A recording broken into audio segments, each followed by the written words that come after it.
ابن يعمل فترتين ووالده فقير، ويريد هذا الابن أكبر أبناء هذا الشايب فقير ومدين عليه ديون، ودائن من الدائنين كان فظ غليظ على هذا الرجل الكبير السن، فكان يلاحقه بالدين: سدد أو السجن، سدد أو السجن.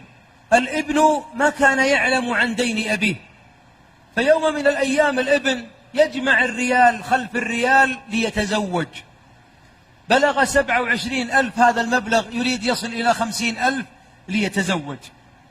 نزل يوما من الأيام عند الباب يسمع صراخ وشتيمة، ورجل يشتم آخر، والآخر يتلمس رضاه وفي موقف ذلة، إذا بالذليل في هذا الموقف والده، ويقول: لا تفضحني عند الجماعة، لا تفضحني عند الجيران، يا ظالم تمطل حقي، غدا أحضر لك ورقة من الشرطة لأسجنك.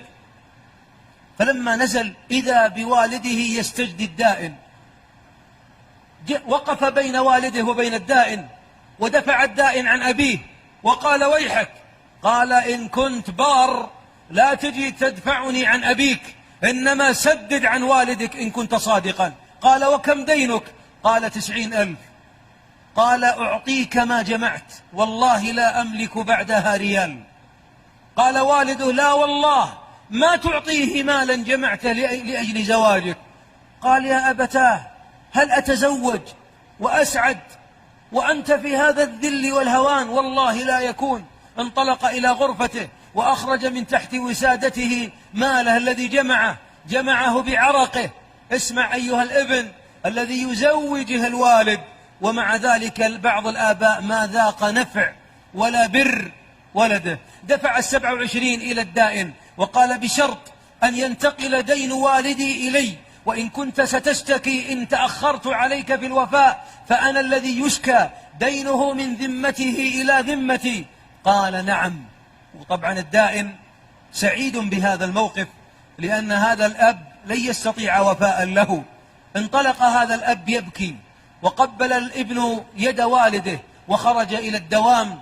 وهناك بعد ساعتين اتصال يصله من زميل له يعمل في شركة أخرى، قال: إن صاحب الشركة يريد مديرا لأعماله خاص، وهذا الرجل ثقة ورجل فيه خير، لكن يريد أمينا على سره، رجل يخشى الله، وقابل مجموعة ومرتاح. ما رأيك إذ إني ذكرتك عنده؟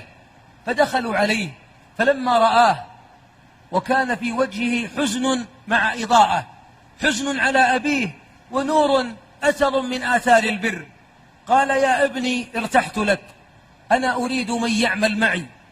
كم مرتبك؟ قال: مرتبي 3,700 ريال. قال: اضربه في 5 بشرط ثم أملى عليه شروطه. قال: والآن أصرف لك 6 أشهر مقدما. فدمعت عين هذا الابن، قال: هذا يكفي لقضاء دين أبي، رفع الله قدرك في الدارين. قال: وما الذي جرى على أبيك؟ قال: والدي مهدد بالسجن. قال: والدك نقضي دينه من الزكاة، عندنا زكاة ونبحث عن المستحقين، أما وأن والدك من أهل الزكاة ومن الغارمين نقضي عنك. فخرج ثم سجد شكرا لله. أبنائي، ليست من الخيال هذه القصة، ولسنا نقول إن الله لا يفتح الأبواب إلا بمواقف مثل هذا. قد يفتح الباب رب العالمين لك بدعاء أبيك، لكن انظر لهذا البر الذي أخرج كل ماله ليحمي والده من موقف ذلة. لربما وما أقبح أن ترى والدك في الهوان وفي المذلة. ولذلك ورد في الحديث أن الوالد لا يدرك ولده مقام البر له إلا أن يجده عبدا رقيقا فيشتريه فيعتقه. وإن الدين والله من المذلة بمكان بعض الشيبان أمراض قلوبهم والذل في وجوههم سببها لربما دين